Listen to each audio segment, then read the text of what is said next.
오늘 말씀의 제목은 주보에 기록된 것처럼 아론의 쌍난 지팡이라는 제목으로 말씀을 나누겠습니다. 우리가 지난주에 살펴본 이 민수기 16장에서 고라 자손의 일당들 그리고 루벤 지파의 일부 몇 사람들이 하나님의 사람들 아론과 모세의 권위 그들의 리더십에 대해서 불만을 품고 불평하다가 공의로운 하나님에 의해서 정말로 모두가 다 진멸을 당하는 한 사람도 예외 없이 그것도 평범한 죽음이 아니라 불에 타 죽고 땅이 입을 열어서 그들을 삼키움에 그들의 가족과 그들의 재산과 모든 것이 하루아침에 순식간에 사라져버리는 정말 끔찍한 죽음을 당한 것을 살펴보았습니다. 그리고 이제 17장에 들어서서는 하나님께서 다시는 모세와 아론에 대해서 불평을 하거나 하나님이 세우신 그 권위에 대해서 도전하지 못하도록 하나님이 이 아론, 특별히 아론의 제사장의 그 직분을 확고히 해 주시는 모습을 볼 수 있습니다.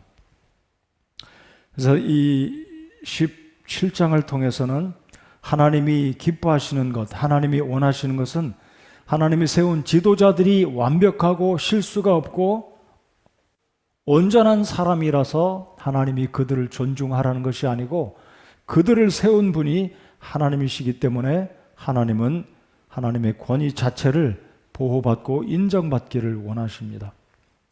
오늘 설교의 서론이라고 할까요? 작년인가요? 두 번의 일이 있었습니다. 우리 한국의 대사들이 중국에 갔을 때 아주 무참하게 능욕을 당하고 매를 맞고 돌아온 사건이 있었고 우리나라 대통령이 중국을 방문했는데 거의 왕따를 당하다시피 하고 국가 원수가 국빈 대접을 받지 못하고 대통령이 수하 몇몇 데리고 가서 식당에서 밥을 사 먹는, 여러분 그런 모습을 볼 때 대한민국의 국민으로서 무슨 생각이 드십니까? 아니 우리 국민이 뽑은 우리나라의 국가 원수가 이웃나라 중국에 가서 저렇게 하대를 받고 무시를 당하고 돌아온다는 것은 굉장히 그것은 수치스럽고 우리 대한민국의 이 면모가 깎이는 모습이 아닐 수가 없습니다. 우리나라 대사가 그것도 이 중국의 기자들에게 수치를 당하고 문매를 맞고 돌아오는데 정부는 중국 정부를 향해서 아무 말도 못하는, 참 수치스러운 일이 아닐 수가 없다는 거죠. 여러분 적어도 대한민국의 대사가 남미를 가든지 유럽을 가든지 아시아를 가든지 그 한 사람은 우리나라 대통령의 권한을 받고 한국을 대표해서 우리나라의 일을 행하는 사람입니다. 한국의 권위, 한국의 이미지를 고스란히 가지고 가서 일하는 사람입니다. 그런데 그 대사가 무시를 당한다는 것은 곧 저와 여러분들, 우리 국민들이 수치를 당하고 무시를 당한 것과 다를 바가 없다는 것입니다. 이런 관점에서 우리 하나님이 세운 일꾼들 모세와 아론을 이스라엘 백성들이 멸시하고 불평하고 나도 당신과 같은 실력도 있고 배경도 있는 사람이다라고 그 권위를 도전한다는 것은 곧 하나님의 권위를 무시하고 인정치 않는 불손한 행위이기 때문에 하나님은 가차없이 이들을 모두 다 16장에서 하나님께서 진멸하셨다는 것을 기억하면서 오늘은 이 17장을 통해 이 아론의 쌍난 지팡이 사건을 통해 우리의 삶 가운데 하나님이 세워두신 이 교회의 질서, 권위자들에 대해서 우리가 정말 하나님의 권위를 인정하고 순종하는 것이 곧 하나님의 어떤 권위와 영광을 인정하고 주님을 기쁘시게 하는 것이다라는 것을 오늘 17장을 통해서 꼭 기억하실 수 있는 저와 여러분들 되시기 바랍니다. 자, 말씀드린 대로 하나님은 이 제사장 아론의 권위를 세우시기 위해서 특별한 방법을 제시하시고 계십니다. 2절을 보시면 이 이스라엘의 12 두령들, 족장들, 아마 12지파를 대표하는 리더들이었을 것입니다. 아론은 레위 지파의 이제 제사장이기 때문에 아론에게도 막대기를 가져오게 하고 나머지 11지파의 이스라엘의 족장들, 두령들에게 막대기를 가져오라고 합니다. 자, 여기서 막대기라고 번역된 것을 저는 사실 지팡이가 더 옳다라고 생각합니다. 영어 성경에는 그냥 rod, R-O-D, 막대기, 지팡이. 뭐 스틱이라고 본다면 막대기라고 할 수 있겠지만 이건 스틱이 아니라 라드라고 볼 수 있기 때문에 히브리어로는 세 가지 단어의 의미가 있습니다. 막대기라고도 하고 지팡이라고도 하고 또 하나는 이제 다른 의미가 들어있는데, 자, 2절에 보시면 하나님은 12두령들 리더들에게 막대기를 가져오거라 하고 그 막대기에게 각 두령들의 이름을 다 기록을 하고 이제 성막 안에 하나님의 법궤 안에다가 두게 합니다. 그리고 하룻밤이 지난 다음에 모세를 통해서 그 막대기를 이제 이 지팡이들을 가져오게 하고 백성들 앞에 보여주고 계시는데, 유별이 아론의 지팡이에만 하룻밤이 지났는데 이 지팡이에서 새싹이 나오고 꽃이 피고 나아가 아몬드 열매가 주렁주렁 달린 겁니다. 이게 가능한 일이겠습니까? 이 살아있는 지팡이, 원목, 원줄기에서 끊어져 보기 좋은 지팡이, 튼실한 지팡이일지는 모르겠지만 이미 이 지팡이는 오랜 세월 거슬러 올라가면, 여러분 기억하십니까? 모세와 아론이 파로 앞에 섰을 때 내 백성을 보내시오. 이들이 믿지 않자 하나님은 아론의 지팡이를 파로 앞에 던지라 했을 때 그 지팡이가 뱀이 되었던 것입니다. 모세의 지팡이가 아니었습니다. 아론의 지팡이였습니다. 물론 모세에게도 지팡이가 있었죠. 모세가 하나님 앞에 저는 갈 수 없습니다 그랬을 때 하나님이 그에게 표적으로 보여주신 것이 두 가지였지 않습니까? 던졌을 때 뱀이 되었고, 그리고 품속에 손을 넣었을 때 나병이 발했던. 아무튼 제가 기억하는 것은 이 아론의 지팡이는 파라오 앞에서 그렇게 능력으로 나타났던 그런 경험, 그런 사건이 있었던 지팡이로 제가 기억을 합니다. 자, 그런데 이 아론의 지팡이에서만큼은 하나님이 특별히 표적을 보여주심으로 싹이 나고 꽃을 피웠다. 5절에서. 그래서 하나님이 목적을 가지고 이 기적, 이 표적을 행해 주셨는데 그 목적은 5절에 나타나 있죠. 내가 이스라엘 자손이 불평하는 것, 곧 그들이 너희에게 불평하는 말이 내 앞에서 그치게 하리라. 자, 보십시오. 아론을 불평하고 모세에게 불평했는데 하나님은 말씀하시기를 내 앞에서 그치게 하리라. 즉 하나님이 세우신 이 아론과 모세의 지도력은 곧 하나님이 인정하시고 하나님이 세우신 하나님의 일이었음을 5절을 통해서 말씀하고 계십니다. 자, 그래서 6절, 7절 쭉 보시면 이제 이 12막대기 12지팡이를 성소 안에 갖다 두었는데 그 다음 날 이제 아론의 지팡이에서만 꽃이 피고 아몬드가 열리는 기적이 일어났습니다. 그래서 말씀드렸듯이 이 막대기는 2절에서 히브리어로는 마테라고 합니다. 잘못 들으면 마태복음의 마테로처럼 들리는데 아마 히브리어를 어떻게 읽느냐에 따라서 시옷이 들어가는 발음으로 발음될 수도 있고 정확한 발음은 제가 알기로는 시옷이 들어가는 마테입니다. 근데 이 마테는 말씀드린 것처럼 지팡이나 막대기로 번역을 하는데 또 다른 의미로는 지파, 12지파의 지파로의 의미로 마테를 해석을 합니다. 그러나 문맥적으로 볼 때 여기 있는 이 마테는 지팡이로 보는 것이 맞다고 생각이 됩니다. 이 지팡이는 이스라엘 백성들이 광야를 여행할 때, 여러분 지금 이제 등산객들이 우리나라 한국 분들이 멋을 얼마나 잘 냅니까? 그리고 모든 것을 구비해서 등산을 가도 낚시를 가도 최고의 브랜드, 최고의 좋은 것들을 선호합니다. 아주 최고 좋은 것들. 여러분 지금 등산 가면 다 스틱을 짚고 다니잖아요.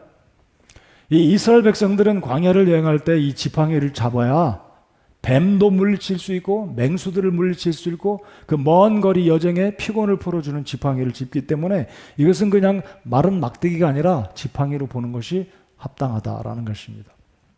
자, 이 막대기는 나를 보호할 뿐만 아니라 호신하고 또 다른 의미로는 권위의 상징, 호를 상징합니다. 남자들이 군대를 가서 보면 알겠지만 대대장급 사단장 되면 이 왼쪽이나 오른쪽에 지휘관들은 쇠봉을 찹니다.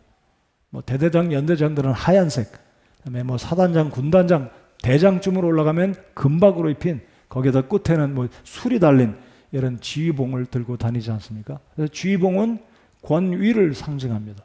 그래서 이 마테라는 것은 막대기, 지팡이 또는 12지파를 상징하기도 하지만 이 두령들이 짚고 있는 12지파의 이 12명들이 갖다 놓은 이 막대기 지팡이는 12지파의 권위를 상징하기도 하는데, 이 12개의 지팡이 가운데 최고의 권위를 상징하는 하나님이 인정하시는 막대기, 그 12지파의 제사장으로 세운 사람은 다른 사람의 지팡이 막대기가 아니라 바로 아론의 지팡이였다는 것이 여실히 증명이 된 사건이 바로 17장의 사건입니다.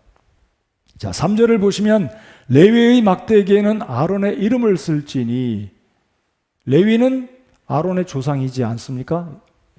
야곱의 아들 중에 하나였습니다. 근데 아론의 지팡이에 아론이라고 안 쓰고 레위라고 쓴 것은 그만큼 이 제사장 가문의 정통성을 이어받은 사람이 아론이라는 것입니다. 근데 문제는 이 레위의 아들들이 셋이 있었지 않습니까? 근데 이 아론은 고앗의 반열을 잇는 후손이었습니다. 그리고 오늘 지난번에 우리가 살펴봤던 이 16장에 고라 자손이 불만을 품고 아론과 모세에게 도전을 했다가 결국 하나님의 진노로 땅속에 산채로 파묻히는 하나님의 징계를 받고 다 죽었습니다. 자, 비록 모세는 고앗의 반열을 잇는 제사장이지만 현존하는 지금 이 시간에 하나님이 인정하고 세우신 제사장은 고라 자손들 중에 그 누구도 아니고 바로 아론이다. 그리고 아론이 이 제사장의 가문을 잇는 정통성을 잇고 있는 사람이 바로 아론이라는 사실을 하나님이 레위 지파의 막대기에 아론의 이름을 써라고 하신 이유가 거기에 있다는 것입니다. 자, 그리고 3절 중간을 보십시오. 그들의 조상들의 집에 우두머리를 위하여 한 막대기가 있어야 하리라. 레위의 막대기, 레위 지파의 막대기는 레위라고 쓴 것이 아니라 그 지파를 대표하는 우두머리의 상징으로 아론의 이름을 써라. 즉 하나님이 인정하신 제사장, 대제사장은 아론이었음을 하나님이 지금 인정해 주고 계십니다. 그래서 5절에 내가 택할 사람의 막대기가 꽃을 피우리니, 여러분 이게 이성적으로 가능한 일입니까? 다 말라 비틀어진 지팡이에서 싹이 나오고 꽃이 피고 나가서 열매까지 맺힌다. 이건 과학적으로 이성적으로 도저히 발생할 수 없는 불가능한 일입니다. 확률적으로 보면 0.00000000001도 안 되는. 그러나 하나님은 능히 하실 수 있는 하나님이신 줄을 믿습니다. 자, 드디어 하룻밤이 지나고 이 죽은 막대기에서 꽃이 피고 열매를 맺혔습니다. 제가 오늘 말씀을 준비하다 보니까요, 우리나라에도 어떤 고승이, 오랜 중이 고승이 사용하던 지팡이를 땅에다 꽂았는데 거기서 싹이 나고 잎이 나서 큰 나무가 됐다고 그래서 많은 사람들이 야, 굉장한 일이다. 불교에도 뭔가 있다. 저 고승이 뭔가 말 그대로 지금 뭔가 기가 세고 뭔가 영빨이 있는 사람이다라고 소문이 자자하게 났다는 얘기입니다. 자, 이거는 이렇게 접근해 보겠습니다. 아마 그 사람이 이 전승이에요. 전설입니다. 실제로 있었던 것인지는 모르겠고요. 이 나무를 아마 그 속에 발화할 수 있는 생명력이 있는 나무였을지는 모르겠고 그것이 땅 속에 꽂았기 때문에 잎이 났고 살아난 것이죠. 근데 이 아론의 막대기는 땅 속에 꽂은 것도 아니고요, 흙과 접촉한 것도 아니고요, 성막 안에는 햇볕이 들지도 않습니다. 사용하던 지팡이를 하룻밤에 거기다 둔다고 해서 잎사귀가 날 수도 있겠죠. 근데 아론의 지팡이는 잎사귀 난 것만이 아니라 꽃몽우리가 달렸고, 나아가서 이 아론의 지팡이는 이 아몬드, 우리말로 옮기면 살구 열매가 주렁주렁 달렸다는 거예요.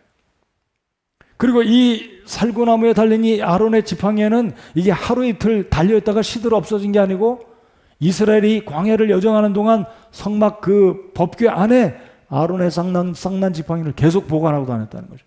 그러니까 이것은 그러니까 며칠간 이렇게 반짝했다가 없어진 게 아니고 적어도 상당한 기간만큼은 신기하게도 이 막대기, 이 지팡이에 꽃이 피었고 잎사귀가 달렸고 열매가 달려 있었다는 것. 그러니까 이것은 세상에 놔둔 어떤 전승, 전설 그런 이야기와 다른 과학적으로, 이성적으로 도무지 발생할 수 없는 초자연적인 일이 하나님에 의해서 이루어지므로 아론은 하나님이 세우신 제사장이라는 그 권위를 하나님이 스스로 입증해 보여주셨다는 것입니다. 여러분, 아몬드 다 드셔보셨죠? 여러분, 살구 열매를 이렇게 벗기면 딱딱한 껍질이 있습니다. 제가 중국에 있을 때 제가 직접 그렇게 벗겨서 먹어본 적이 있어요. 이 살구씨를 이 살구를 한 곳에 묻어두면 이 살구 씨앗이 썩어서 부패해서 없어지면 그를 채대대고 흔들면 과육은 다 사라지면 딱딱한 껍질만 남습니다. 그를 망치로 돌에다 대고 탁 깨트리면 그 속에 열매가 나오는데 그게 아몬드입니다. 근데 아몬드 껍질은 겉표면은 새카맣잖아요. 근데 아몬드를 씹어서 이빨로 꽉 씹으면 속은 어떤 색깔입니까? 하얀색. 하얀색 하면 무엇이 떠오릅니까? 우리 예수 그리스도의 부활을 상징하는 게 바로 아몬드 열매 하얀 색깔이다라고 신학자들이 이야기를 합니다. 자, 이 아몬드 나무에 대해서 제가 잠깐 말씀을 드리면 히브리어에서 아몬드 나무는 이런 의미가 있다고 합니다. 지켜본다 또는 깨어있다. 두 가지 말이 아몬드 나무의 의미로 이스라엘 백성들은 말한다는 거예요. 그래서 언어유희, 그러니까 말놀이, 어떤 꼬릿말 읽기의 말놀이로 깨어있는다, 지켜본다라는 의미로 아몬드 나무를 이스라엘 백성들은 회자했다는 거죠. 그 이유는 이 나무가 죽은 것 같지만 깨어있고 살아있는 의미가 그 말 속에 들어있는데, 이유인 즉슨 추운 겨울이 지나고 가장 먼저 꽃이 피는 나무는 중동 지방에서 팔레스타인에서 개나리가 아니라 아몬드 나무라는 거죠. 우리나라는 어떤지 모르겠습니다. 우리나라는 이 과목 가운데서 열매 맺는 나무 가운데서 제일 먼저 꽃이 피는 게 아마 살구나무인지 모르겠어요. 아마 그렇겠죠. 개나리는 과목이 아니잖아요. 네, 열매를 맺는 나무 가운데 제일 먼저 꽃이 피는 게 살구나무, 그리고 아몬드 나무일 거다. 아몬드가 아마 살구나무 똑같다고 생각됩니다. 영어 이름으로는 좀 다른지 모르겠지만 우리 한국에서는 아몬드 나무가 곧 살구나무가 아닐까 생각합니다. 그래서 살구꽃도 상당히 일찍 피지 않을까 생각하는데, 자, 겨울이 지나고 죽은 듯한 이 나무에서 깨어있는다, 지켜본다.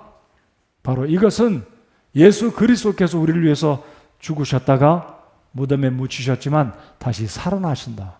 이 부활을 상징하는 의미가 바로 이 아몬드 나무 속에, 그 낱말 속에 들어있기 때문에 이스라엘 백성들은 깨어있다, 지켜본다라는 의미로 이 아몬드 나무 이야기를 종종 언어 유희에 사용한다라는 것입니다. 왜 하나님이 이 기적을 보여주셨겠습니까? 바로 예수 그리스도는 아론처럼, 모세처럼 백성들에게 원망을 받고 공격을 당하고 무시를 당하신 적이 있으셨습니다. 제사장들과 바리새인들과 서기관들이 나사렛에서 무슨 선한 게 나느냐? 네가 목수 아들이면서 네가 무슨 하나님과 내가 한 몸이고 아브라함이 있기 전에 네가 있었느냐라고 백성들은 예수님을 무시하고 조롱하고 나아가서 예수님을 죽이려고 했고 결국은 예수님을 죽이지 않았습니까? 그러므로 이 아몬드 나무의 이 모세, 이 아론의 이 지팡이의 기적은 정확하게 대제사장 되시고 선지자 되시고 왕 되시는 우리 주 예수 그리스도를 상징해 보여주는 기적이고 표적이다라는 것입니다. 아무튼 우리 하나님은 이 아론의 제사장 직분을 이 표적을 통해서 확고히 해 주셨다는 것입니다. 12명의 그 지팡이들 가운데 아무것도 싹이 나고 열매를 맺지 못했지만 오직 유일하게 아론의 지팡이만큼 그렇게 되었다는 것이죠. 그래서 우리가 이 교훈을 통해서, 이 본문을 통해서 교훈을 받아야 될 네 가지를 짧게 간단히 말씀드리면, 첫 번째로 하나님은 질서를 지키시고 질서를 명하시고 질서를 우리로 하여금 지키기를 기뻐하시는 하나님이라는 것입니다. 혼란과 분쟁을 기뻐하지 않으시는 하나님이십니다. 하나님은 하나님의 권위에 도전하는 것 그 자체를 하나님은 매우 중시 여기시기 때문에, 여러분, 사탄이 타락한 원인이 무엇이겠습니까? 사탄이 타락한 첫 번째 원인이자 마지막 원인도 사탄은 하나님의 권위에 도전해서 하나님과 비기려고, 겨루려고 하나님의 보좌에 올라 감히 피조물인 자신이 창조주 하나님의 권위에 도전했다가 결국 사탄은 쫓겨나고 지금 지구상의 공중에 쫓겨나서 그의 운명이 정해지지 않았습니까? 바로 하나님의 권위를 도전했던 사탄을 하나님은 용서치 않으시고 엄중히 하나님께서 징계하고 계시며, 마지막에는 이 세상 끝에는 사탄이 붙들려서 타락한 천사들과 함께 불못에 떨어지게 될 것을 우리는 알고 있습니다. 두 번째로 이 17장의 이 아론의 쌍난 지팡이를 통해서 우리가 교훈을 받아야 될 것은 하나님은 주님이 세우신 자의 권위를 지켜주시고 존중받기를 원하신다는 것입니다. 여러분, 여기 아론과 모세 스스로 권위를 지키지는 않았습니다. 하나님이 시키는 대로 모세에게 너 내일 250명에게 불만을 품은 저 사람들에게 향로를 가지고 오게 하라. 하나님이 경쟁을 붙이셨고 누가 진짜 하나님이 세우신 종인지 향로를 가지고 온 250명은 순식간에 불태워 죽임을 당하는 일이 벌어졌습니다. 고라 자손이 순식간에 지진으로 말미암아 모든 사람들이 산채로 땅속에 사라지고 말았습니다. 하나님이 지켜주셨죠. 그러니까 하나님이 세우신 자의 권위를 하나님이 지켜주신다는 것. 그래서 우리 하나님의 종들은 그렇게 기억해야 될 필요가 있습니다. 때때로 우리가 어떤 하나님의 권위를 도전받고 어떤 위험에 처할 때 우리 스스로 그것을 지키려고 막 이렇게 인간적으로 힘쓰고 노력할 그런 것은 그렇게 바람직하고 아름답지 않다고 생각합니다. 하나님께 맡기고 하나님이 그저 해결해 주시도록 기도하면 하나님께서 해결해 주실 때가 있다라는 것입니다. 아무튼 하나님이 세우신 자의 그 권위는 하나님이 존중받기를 원하신다는 것이죠. 그래서 오늘 5절에서도 아까 읽었지만 하나님은 이스라엘 자손들이 아론에 대해서 불평하는 것을 기뻐하지 않으신다. 그들이 불평하는 말을 내 앞에서 그치게 하리라. 그리고 하반절에서도 10절에 보시겠습니다. 주께서도 모세에게 이르시되 아론의 막대기는 증언 앞으로 도로 가져다가 간직하여 반역하는 자들을 대적하는 증표가 되게 하며 또 너는 내 앞에서 그들의 불평을 완전히 치우고 이로써 그들이 죽지 않게 할지니라. 또다시 누군가 아론과 모세에게 리더십에 대해서 불만을 제시하고 도전한다면 그 아론의 쌍난 지팡이를 통해서 표적을 보여주고 표징이 되게 해서 그들이 또다시 죽지 않기를 하나님이 원하셨다는 것. 자, 이건 어찌 보면 하나님의 사랑이라고 생각됩니다. 이 표적이 없으면 또다시 불만을 품고 도전하는 사람들은 하나님이 또 진노하시고 그냥 한 번에 진멸하시면 하나님의 리더십에 대해서 그들이 하나님의 징계로 죽임을 당할까 표징으로 증표로 여전히 보관하기를 하나님이 바라셨습니다. 그래서 이 징표를 볼 때마다 이스라엘의 모든 자손들은 얼마 전에 있었던 이 사건, 그리고 몇 년 전에 있었던 사건, 오래전에 있었던 사건, 아론의 지팡이에만 유독이 잎사귀에 그 지팡이에 잎이 나고 꽃이 피고 아몬드 열매가 달렸다는 이 실제 실물을 통해서 하나님이 산 교육을 시켜 주셨다는 것이죠. 교육 가운데 가장 탁월한 교육 중에 하나가 실물 교육이라고 하지 않습니까? 그래서 하나님은 이 아론의 이 지팡이를 보관해 두심으로 이스라엘 백성들이 불평하지 않고 진멸당하는 것을 방지시켜 주기를 원하셨다는 것입니다.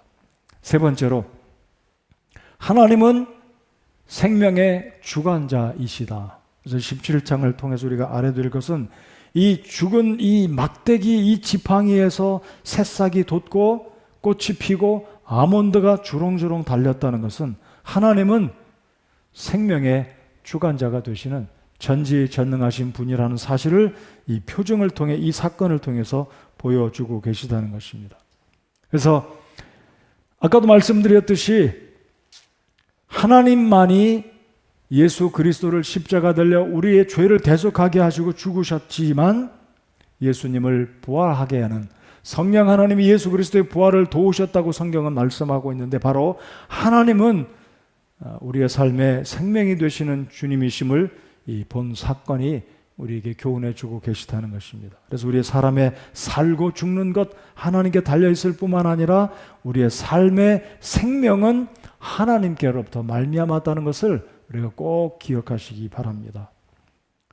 자, 그리고 네 번째로 이 사건을 통해서 우리가 기억해야 될 것은 하나님은 허물과 실수가 있는 사람도 사용하시고 세우신다는 것.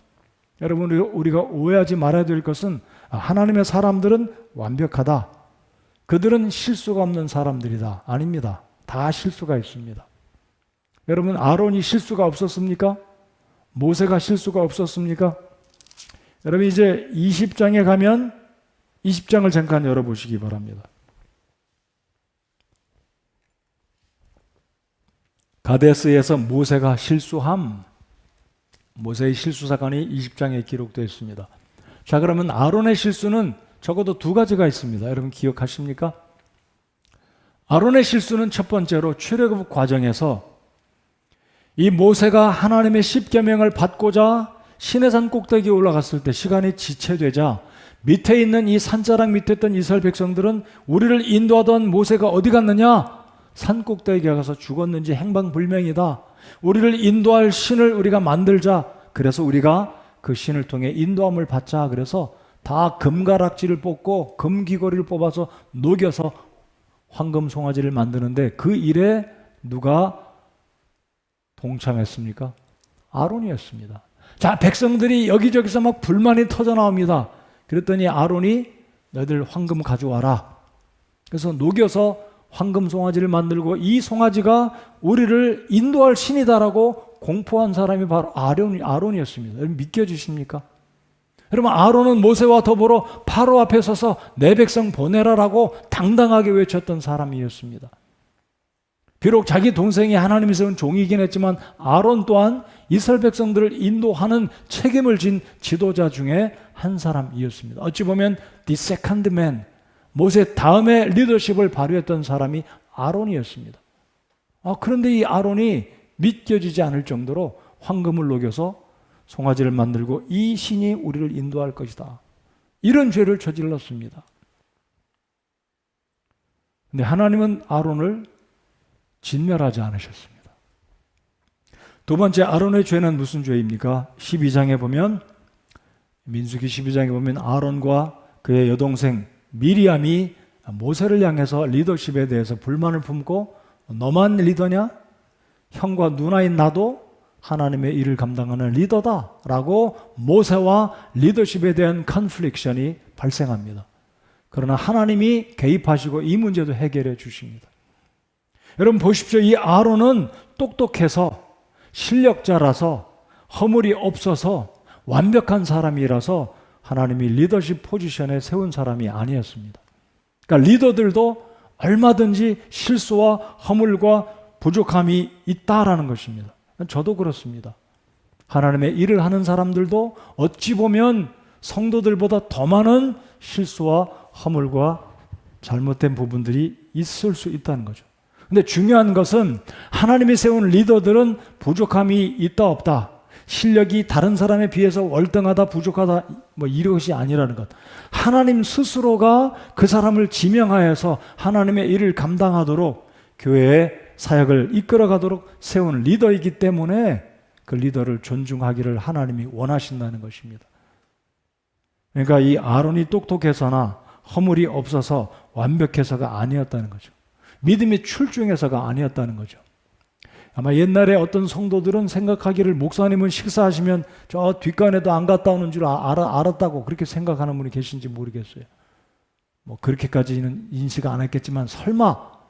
그러나 사람이기 때문에 하나님의 일을 하는 하나님의 종들도 허물도 있고 약점도 있고 인간적인 모습이 다 들어 있습니다.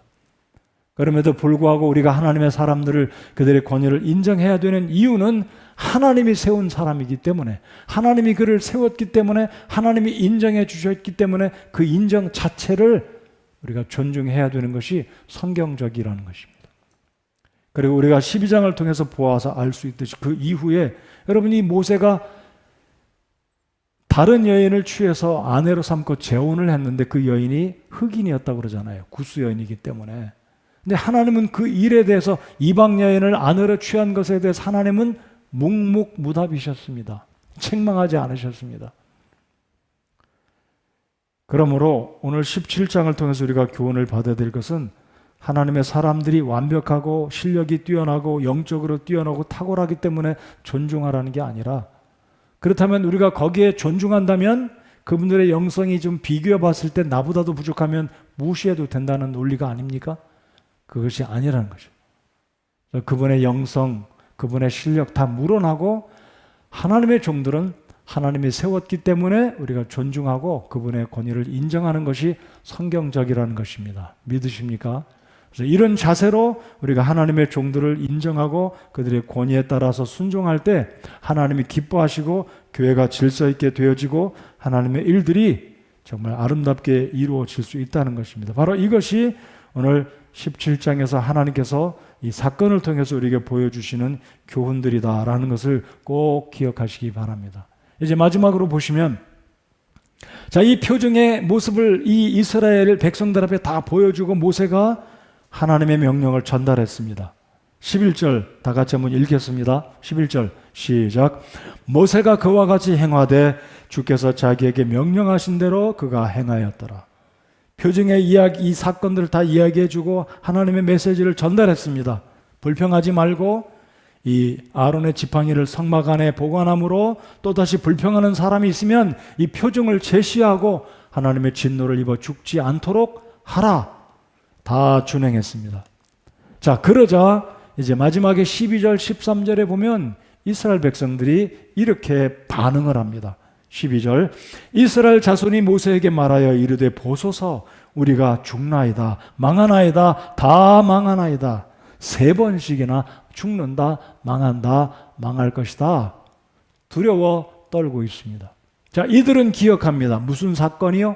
앞장에서 일어났던, 수일 전에 일어났던 사건. 무슨 사건입니까? 고라 자손이 다 땅속에 파묻히는, 산채로 파묻혀 죽임당하는 수십 명의 사람들, 250명의 사람들, 그리고 14,700명이 역병으로 죽어나가는 모습을 정확하게 들이 목격했기 때문에 두려운 거였습니다. 그래서 말하기를 아이고 이제 우리가 죽는다 망한다 큰일 났다, 이 안절부절하는 거죠. 근데 이들은 여전히 하나님의 자비와 하나님의 사랑을 곡해 오해하고 있었습니다. 자, 하나님은 분명히 뭐라고 말씀하셨습니까? 10절에 다시는 아론과 모세의 리더십에 반기를 품고 도전하고 불평을 한다면 하나님이 또 경노하사 그들을 당장에 진멸할까 염려가 돼서 하나님은 이 아론의 쌍난 지팡이를 보관하고 있다가 보여줌으로 그들로 하여금 불평하지 말고 하나님이 세운 권위자들에게 순복할 것을 하나님이 일러주고 계시는데도 불구하고 이들은 죽을 것을 염려하고 있다는 거죠.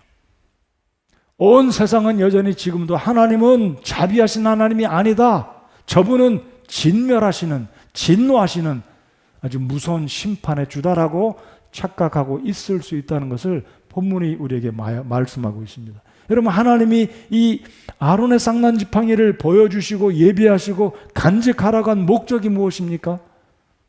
첫 번째는 하나님이 세운 종 아론만이 진짜 제사장 계열에 내가 인정한 사람이다, 너희들 불만하지 말고 불평하지 말라. 두 번째 목적은 하나님의 리더십에 도전하다가 죽지 않도록 증표로 산 교육으로 지금 샘플을 남겨두셨어요. 그런데 지금 백성들은 하나님의 자비하심을 여전히 이해하지 못하고 두려워서 우리가 죽는다 망한다 다 망하나이다. 13절 누구든지 주의 성막에 가까이 가는 자는 죽으리니 우리가 죽어서 소멸되어야 하리까 하니라. 여러분, 우리 하나님은 균형을 이루신 하나님이신 줄 믿고 감사하시기 바랍니다. 우리 하나님은 공의의 하나님이시기도 하지만 자비가 한량없으신 하나님이십니다. 믿으십니까? 우리가 하나님께 회개하고 자복하기만 하면 어떤 죄를 지었든지 간에 하나님은 순식간에 단번에 우리의 모든 죄를 용서하시고 하얀 눈처럼 우리의 붉은 죄, 주홍같이 붉은 죄일지라도 다 씻어주시고 용서하시는 자비하신 하나님이십니다. 오늘 이 말씀을 들으시는 여러분들 가운데 아직도 하나님 앞에 나는 용서받지 못할 죄인이다라고 생각하는 분이 있으신가요?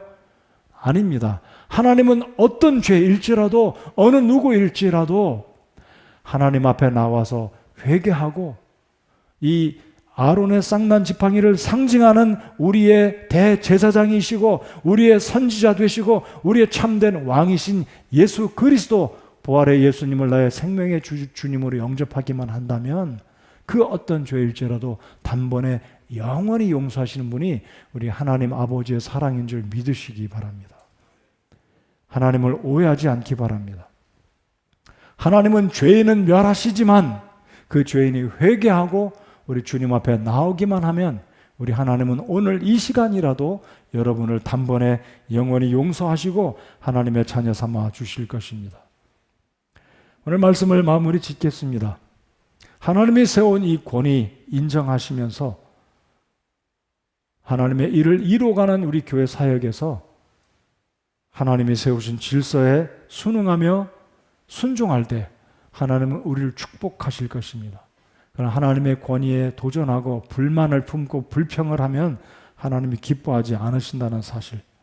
제가 목사지만 이런 말을 하기가 참 거북스럽고 제 말하는 것 같고 저를 변호하는 것 같은데 여러분을 아끼고 사랑하기 때문에 이 말씀을 드리고 말씀을 마치겠습니다. 하나님의 종들이 잘못했을 때 여러분이 지혜로운 방법으로 권면을 할 수 있고 조언을 하실 수 있겠지만 공중 앞에서 하나님의 종들을 대적하고 하나님이 세우신 그 질서에 반기를 들면 하나님이 일을 처리하신다는 것입니다. 절대로 하나님의 종들에게 공적으로 대적하고 도전하는 것은 하나님이 기뻐하지 않으십니다. 기억하시고 하나님의 말씀에 순복하고 순종할 때 하나님이 복내려 주시는 저와 여러분 모두의 삶이 되기를 바랍니다. 저희들 자리에서 일어나서 찬송함으로 오늘 예배 마치겠습니다.